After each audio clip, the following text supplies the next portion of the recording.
aula de hoje nós vamos estudar sobre a teoria de Arrhenius, mas antes de começarmos a estabelecer os conceitos aplicados pelo Arrhenius, vamos assistir agora esse vídeo de um experimento que está relacionado com a condutividade elétrica e depois eu volto com os conceitos. Assista, por gentileza, um vídeo de 8 minutos. Nós vamos fazer aí, estudando um pouquinho de física. Nós vamos analisar a condutividade elétrica de algumas substâncias, como, por exemplo, o vinagre, o limão, o suco de limão, né? O vinagre de cozinha, a água, o sal, o açúcar, né? A água comum. Né? Então, nós vamos analisar isso tudo aí. Espero que vocês gostem, que seja útil para vocês. Afinal, essa parte é muito interessante, a parte de elétrica. Bom, turma, vamos para o vídeo então. Bom, turma, então nós estamos aqui. Nós vamos fazer o nosso experimento aqui. Nós temos açúcar, sal, vinagre, né? Vinagre tinto, suco de limão e temos água, tá? Água comum da torneira mesmo. A ideia aqui é esta lâmpada aqui.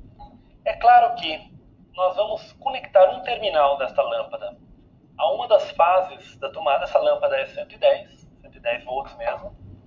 Então, nós vamos conectar um terminal da lâmpada a uma fase, né, da tomada, e nós vamos pegar um fio e ligar a outra fase da tomada. Então, uma fase da tomada, ela vai ser conectada à lâmpada. E a outra fase na tomada, né, a outra fase na tomada, ela vai ser colocada diretamente, no caso, na água, em outro líquido. É claro que, como as duas fases estão ali, se nós conectarmos uma fase aqui, né, nós conectamos, a lâmpada acende normalmente. Né? Mas qual que é a ideia? É claro que ela acende por quê? Porque existe a condução, o metal conduz, né, corrente elétrica. Se eu pegar um outro artigo de metal, por exemplo, este meu canivete suíço aqui, e conectar com ele também vai dar certo. Por quê? Ó, aqui não, aqui, olha. Eu não estou conectando diretamente aqui. Essa parte não é metálica, mas enfim, essas duas partes, né, nós vemos que ela acende também normalmente. Então, não precisa ter necessariamente um contato. Se nós tivermos um condutor entre eles, ela teoricamente acende, né? Então, a primeira coisa que nós vamos analisar é o seguinte: será que a água ela conduz a corrente elétrica? Né? Então, quer dizer, se eu colocar este fio dentro da água e colocar o outro fio junto, será que vai haver condução de eletricidade? Não há condução. Não há condução. Os dois fios, se vocês estão conseguindo ver bem aí, os dois fios estão na água, mas não há condução aí, né? Veja que se dentro da água eu conecto os fios, a lâmpada acende normalmente. Agora vamos fazer o seguinte. Vamos ver esta mesma experiência com o vinagre. Né? O vinagre, esse vinagre de cozinha comum, né? Então nós vamos fazer o seguinte. Nós vamos colocar um terminal da lâmpada no vinagre e o outro terminal também no vinagre. Então vocês veem que a lâmpada acende, porém ela acende muito fraco. Muito fraco. E além de ela acender muito fraco, existe aí uma espécie de uma corrosão aí dos terminais. Os terminais se tornam meio enegrecidos. Né? Então, e dentro do vinagre nós percebemos aí que há uma espécie de uma oxidação, né? Ocorre um processo de oxidação ali. Então, isso que ocorre aí no vinagre. Né? O vinagre, que é o nosso ácido acético. Né? No caso do limão, que é o ácido cítrico, ele ocorre uma condução melhor do que o vinagre. Né? Você vê que a lâmpada acende um pouco mais forte do que no caso do vinagre. Né? Então, primeiro nós vamos analisar o açúcar. Né? Agora, é claro que o açúcar, açúcar em si, ele não conduz. Né? Então, vocês veem que ele não não existe uma condução aqui. Estou colocando somente aí o açúcar normalmente, né? Agora eu vou fazer o seguinte. O que será que acontece se nós diluirmos o açúcar em água? Este açúcar.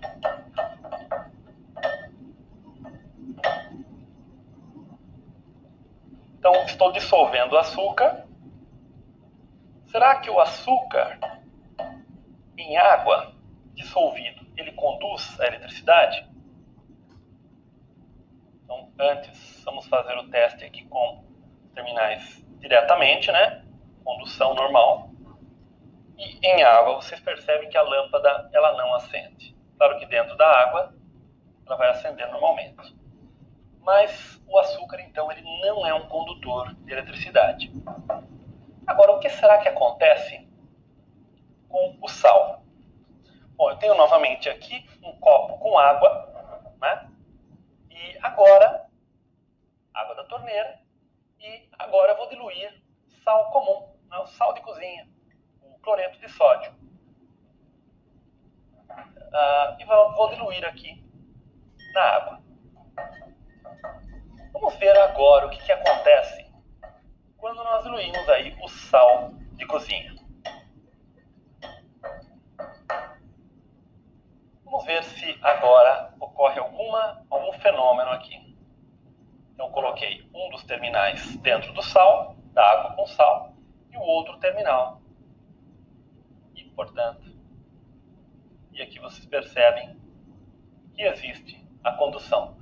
Note que eu não estou encostando os terminais dentro da água. Dentro da água eles estão afastados. Então, a conclusão que nós chegamos é que os íons presentes aí, quando o sal é dissolvido em água, ele se decompõe aí na sua forma iônica, né? Os íons cloreto e os íons sódio. E ocorre aí a liberação de elétrons na água. E esses elétrons conseguem conduzir a corrente elétrica. Então você vê que um composto iônico, como o sal, ele conduz muito bem a corrente, né? Tanto é que a iluminação da lâmpada está muito boa. Se eu conectar diretamente, não ocorre quase que nenhum ganho, né, de iluminação. Praticamente o sal, ele conduz perfeitamente. Diferente do vinagre, por exemplo, e do limão, né, que mas conduzem um pouco de maneira mais acanhada, né? Então, olha o vinagre, né? O vinagre conduz, mas conduz um pouquinho menos, né? Ele é menos condutor, né? Pois a concentração, na verdade, do ácido acético, que é o ácido do vinagre, ela é pequena também, né? E o ácido acético também não é um ácido forte, né?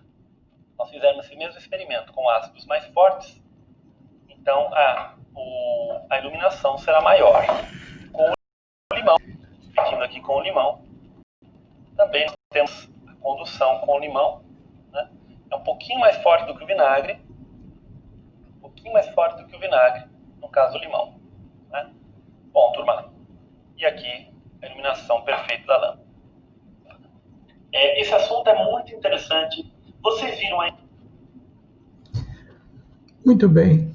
Após a apresentação do experimento realizado pelo professor, você pôde constatar que existem materiais, substâncias que em solução aquosa conduzem eletricidade e outras não conduzem eletricidade. Primeiro, o Estevante Arrhenius concluiu que existem soluções que conduzem eletricidade e outras que não conduzem eletricidade. Então, o primeiro grupo, que são aquelas soluções que conduzem eletricidade, o Arrhenius classificou-as como soluções eletrolíticas.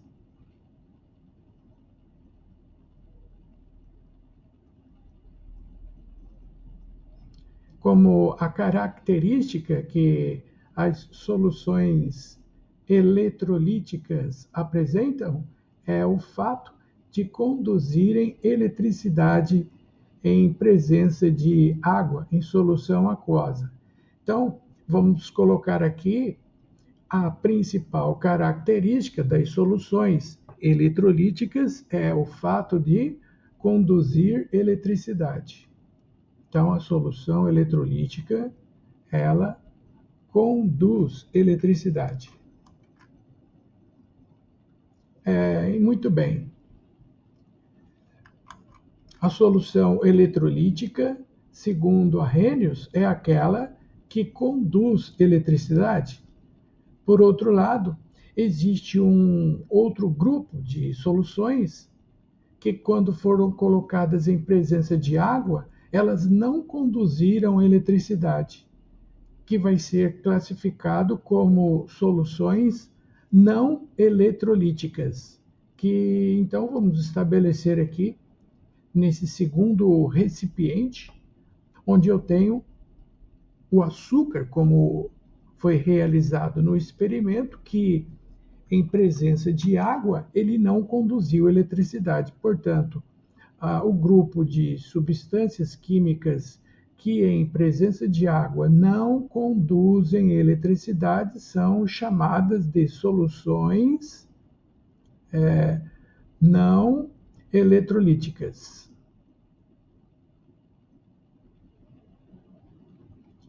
Como a característica, essas soluções chamadas de não eletrolíticas, comparado com as eletrolíticas, estas soluções aqui, elas não conduzem eletricidade.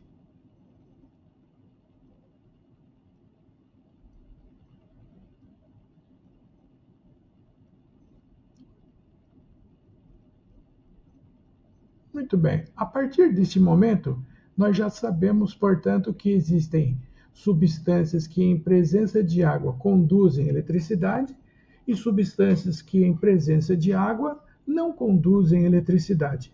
Vamos estudar esse detalhe mais a fundo. Primeiramente, as soluções que conduzem eletricidade, que são as chamadas de soluções eletrolíticas, elas contêm uma substância química que, em presença de água, permite a condutibilidade elétrica, e essa substância Arrhenius chamou-a de eletrólito. Esse chamado de eletrólito, ele é constituído de partículas carregadas eletricamente. E essas partículas carregadas eletricamente são os íons, né? O primeiro efeito que acontece aqui vai ser a migração dos íons, chamados de ânions, que vão aderir ao redor do polo positivo. E esses ânions, quando aderirem ao redor do polo positivo, eles acabam perdendo os seus elétrons que possuem em excesso. Consequentemente, ao perderem os elétrons, esses elétrons eles vão aqui pelo circuito externo, pelo fio condutor de elétrons, lá em direção do polo negativo.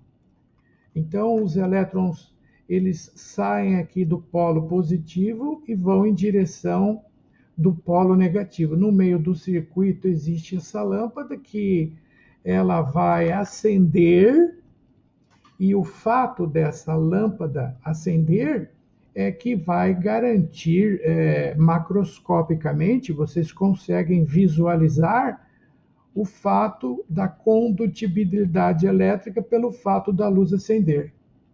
Se ela ficar apagada, consequentemente, porque não existem íons passando por ali. Aí os elétrons continuam a sua trajetória, né, até chegar em direção do polo negativo. Então, aqui no polo negativo é o local de onde esses elétrons chegarão, provenientes lá do polo positivo, quando os ânions perderam os seus elétrons. Agora o polo negativo está cheio de elétrons, e a partir desse momento outro evento acontece. Os íons cátion, que são os íons que possuem a carga positiva, eles vão aderir, eles serão atraídos ao redor do polo negativo, recebendo esses elétrons. E então o que, que acontece? Como trata-se de um circuito elétrico, a migração desses íons para os polos opostos permite que esse circuito feche. E o fato de fechar o circuito permite com que os elétrons passem do polo negativo, do polo positivo para o negativo, e essa lâmpada acenda por conta desse evento dos íons que aderem ao redor dos eletrodos, que são nada mais, nada menos do que o polo negativo e positivo, ok? É exatamente isso que faz o eletrólito. O eletrólito, portanto, é uma substância que, em presença de água, ele vai originar aqueles íons com cargas opostas que acabam migrando para os eletrodos, para os polos com sinais contrários, né? O ânion gruda no polo negativo e o cátion vai aderir no polo negativo. O cátion no polo negativo, não é? Então, quem pode ser esse eletrólito que tem essa característica de conduzir eletricidade? Muito bem, o eletrólito, ele pode ser primeiramente um composto iônico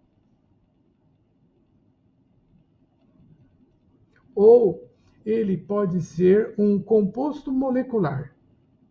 Como nós já estudamos recentemente as ligações químicas, nós já vimos que o composto iônico ele é constituído de um metal, ele tem um metal na sua fórmula, e já o composto molecular ele não tem metal. Agora, esse composto iônico que tem o metal na sua fórmula, ele pode conduzir eletricidade em duas situações. Primeira situação, ele pode conduzir eletricidade em presença de água. No experimento que o professor fez, quando ele colocou o sal de cozinha, o cloreto de sódio, em presença de água. E na presença de água, o sal sofre um processo conhecido como dissociação iônica. Dissociação iônica significa o seguinte: o composto iônico ele tem na sua fórmula os íons, porém os íons fortemente ligados entre si através do conhecido retículo cristalino que vocês já aprenderam na oportunidade quando viram composto iônico. Agora, quando nós colocarmos o composto iônico como um sal de cozinha, que é o NaCl, sólido, em presença de água, então o que vai acontecer é o seguinte aqui, ó, os íons constituintes do sal, que são os íons Na+ e Cl-, na presença da água, eles serão separados. E nessa separação, depois eles adquirem uma mobilidade que permite com que o íon, o sódio Na+, seja atraído pelo polo negativo e o íon cloreto, Cl-, seja atraído pelo polo positivo, e essa migração dos íons para os polos opostos permite com que ele conduza eletricidade em presença de água. Agora, por outro lado, existe uma outra situação que permite com que um composto iônico também conduza eletricidade, mas não em presença de água, mas agora quando ele é puro, tá? Puro quer dizer sem água. Agora, puro, como assim? Como eu posso separar os íons de um composto iônico se eu não vou usar água? o processo de separação dos íons sem usar água chama-se fusão. Ou seja, você vai aquecer o composto iônico até ele virar líquido puro, ou seja, até ele ficar fundido. Aí o que vai acontecer? No aquecimento do composto iônico, até ele virar líquido puro, então nesse aquecimento, a uma temperatura elevada, já que em composto iônico as forças de atração eletrostáticas são muito fortes. E nesse caso especificamente, eu preciso de uma temperatura elevada para separação. E quando eu conseguir separar, aí nós teremos o íon Na+, líquido puro, quer dizer, fundido, e o íon cloreto Cl- também. Como vocês podem ver, nós temos os íons que estão separados, e se eles estão separados, eles adquirem mobilidade. E por terem essa mobilidade, eles conduzem eletricidade quando aquecidos até a sua fusão. Mas, por outro lado, um eletrólito, que é uma substância que conduz eletricidade, além de ser um composto iônico, pode ser molecular também. Vamos agora analisar as duas situações. Primeira situação, composto molecular. Ele não tem metal. Será que ele conduz eletricidade puro, ou seja, quando aquecido até a fusão? E também em solução aquosa, o que vai acontecer agora?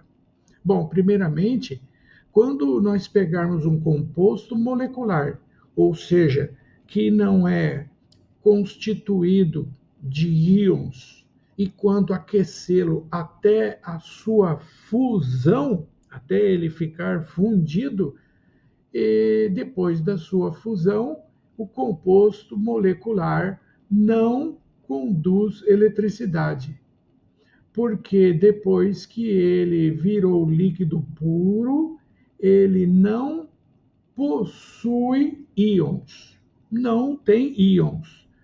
Nesse caso, especificamente, por ele não ter íons, por esse motivo ele não conduz eletricidade. Vamos pegar um exemplo aqui, ó. Um exemplo aqui, ó, de um composto molecular, por exemplo, cloreto de hidrogênio, tá? Cloreto de hidrogênio. Vamos supor que ele encontra-se no estado sólido, puro. E agora nós vamos fazer um aquecimento desse composto molecular que encontra-se no estado sólido. Nesse caso, especificamente, quando eu for aquecer esse composto iônico, até ele virar líquido puro, só que quando ele virar líquido, ele vai continuar na forma molecular. Vejam, notem, não tem íons. Por esse motivo que quando esse composto molecular colocado, aquecido até virar líquido, ele não conduz porque ele não tem íon. Mas, se colocar o composto molecular em presença de água, em água ele vai conduzir eletricidade. Conduz eletricidade por quê? O que acontece de especial? Acontece que em presença de água, esse composto molecular vai sofrer um processo chamado de ionização. Ionização. Vou pegar o mesmo exemplo do caso do HCl, o mesmo composto. Quando colocado HCl em presença de água, agora, na presença da água, o que vai acontecer é o seguinte: a água vai, vai reagir com esse HCl. Eu posso dizer que vai reagir, sim. Essa reação chama-se ionização. E nessa ionização, aí os íons que não existiam quando o composto era molecular, esses íons acabam sendo originados, né? Isso que significa o processo conhecido como ionização. Essa é a diferença entre ionizar e dissociar. Notem que na dissociação os íons já existem. E agora, no composto molecular, os íons não existem, mas quando foram colocados em presença de água, os íons apareceram. Agora, uma característica desse composto molecular. Quem é esse composto que em presença de água ioniza, permitindo com que ele conduza eletricidade? São dois os compostos com essa característica. O primeiro composto que em presença de água ioniza, conduzindo eletricidade, são os ácidos diarrênios. Aqueles mesmos que nós já tivemos a oportunidade de aprender recentemente. E além dos ácidos, também eu vou acrescentar uma substância muito conhecida por todos vocês, é a amônia. É, amônia. Vamos fazer aqui a sua ionização, ó. A amônia é o famoso NH3, que vocês já estão bastante familiarizados com ela, não é? Então, o que acontece? A amônia, em presença de água, vai também sofrer um processo de ionização. Notem, não existem íons, porém, em presença de água, os íons aparecem. Tá? E se os íons não existiam, mas quando foram colocados em presença de água e depois eles apareceram, esse processo chama-se ionização, certo? Então, só recapitulando, existem soluções eletrolíticas que conduzem eletricidade porque contém uma substância chamada eletrólito. O eletrólito pode ser um composto iônico ou um molecular. Composto iônico porque ele tem metal. Em água ele pode ser dissociado e conduzir eletricidade, ou quando puro, ele pode ser aquecido até a sua fusão e também conduzir eletricidade. Já o composto molecular puro não conduz eletricidade porque ele não tem os íons necessários para esse fenômeno ocorrer, mas em presença de água ele conduz eletricidade porque os íons aparecem depois da adição de água, e isso chama-se ionização. Agora vamos estudar esse outro ponto aqui, ó, que existe uma chamada de solução não eletrolítica. Esta, por sua vez, ela não conduz eletricidade e, por isso, ela não conduz eletricidade porque ela contém uma substância chamada de não eletrólito.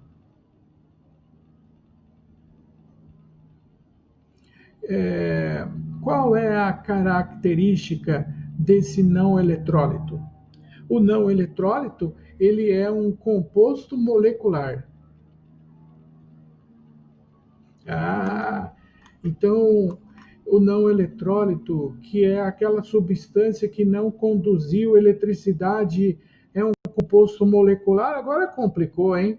Porque existem compostos moleculares que conduzem eletricidade e existem compostos moleculares que não conduzem eletricidade. Como eu vou distinguir um composto molecular que conduz eletricidade e outro que não conduz? Uma dica é: composto molecular que não conduz eletricidade e não é um ácido, portanto, ele é um composto que não vai conduzir eletricidade. Não é ácido, porque se for ácido, ele vai ionizar. Mas se o composto molecular não for ácido, então ele não conduz eletricidade. Por exemplo, a glicose, ó, constituído a sua fórmula por C6H12O6 sólido. Quando eu colocar a glicose em presença de água, a glicose vai apenas dissolver, ela não vai ionizar nem dissociar, apenas dissolve.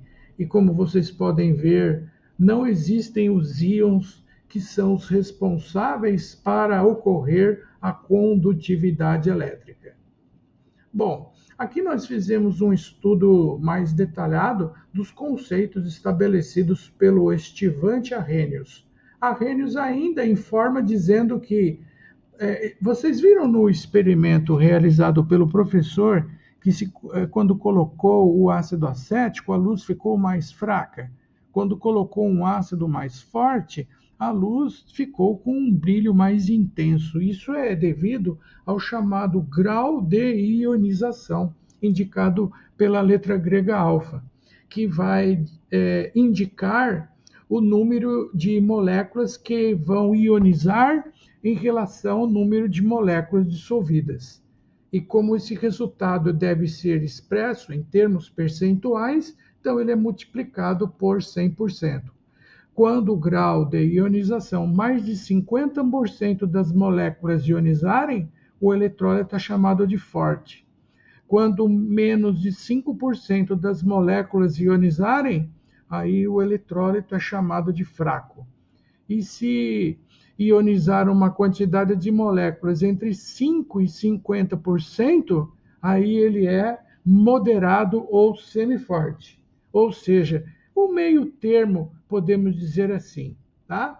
Agora eu vou apresentar os resultados experimentais para vocês, de acordo com aquele cálculo proposto pelo Arrhenius.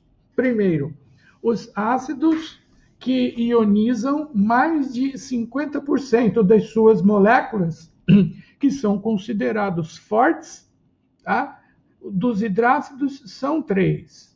O HCl, que é o ácido clorídrico, o HBr, que é o ácido bromídrico, e o HI, que é o ácido iodídrico. Esses 3 hidrácidos não ionizam, ou melhor, eles ionizam mais de 50% das suas moléculas.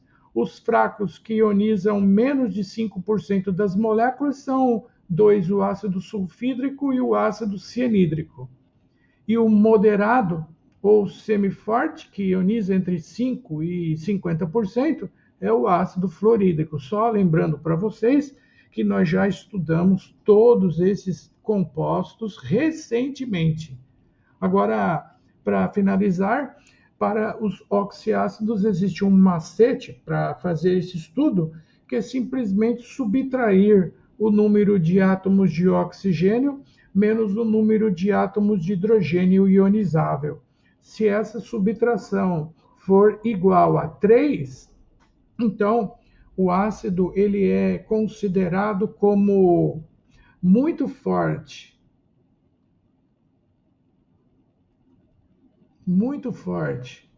Se pegar o número de átomos de oxigênio e subtrair do número de hidrogênios ionizáveis, e se der 2, o ácido é considerado forte. Se subtrair o oxigênio do hidrogênio ionizável e for igual a 1, o ácido é moderado ou semiforte. E se der 0, ele é considerado fraco. Eu vou fazer aqui alguns exemplos para ilustrar para vocês esse processo que é muito fácil do aluno memorizar a força dos ácidos, apenas subtraindo o oxigênio do hidrogênio ionizável. Por exemplo, A menos B igual a 3 HClO4. Olha lá, ó. 4 menos 1, 3, muito forte. H2SO4. 4 menos 2 é igual a 2, e 2, então, ele é forte. H3PO4. 4 menos 3 dá 1, então ele é moderado. HClO. 1 menos 1 dá 0, e 0 ele é moderado. Isso pode ser feito para todos os ácidos, exceto o ácido carbônico, o H2CO3. Tá? O ácido carbônico, ele é um ácido que na prática é considerado como um ácido fraco e também instável. Instável porque quando ele se forma, ele automaticamente ele é decomposto em água e junto com a água ocorre liberação de gás carbônico no ar. Uma observação final que eu gostaria de acrescentar é o seguinte,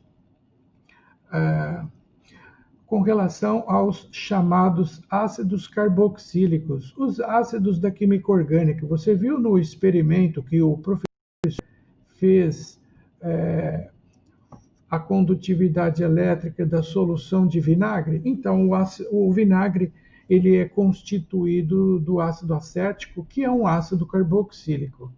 E um detalhe que é importante lembrar a vocês é que todos os ácidos carboxílicos, todos os ácidos carboxílicos são fracos, todos, sem exceção. Então, isso vai justificar aquele fato de quando colocado o ácido acético do vinagre na presença da água, a condutividade elétrica fez com que os poucos íons existentes em solução deixasse o brilho da lâmpada com a menor intensidade.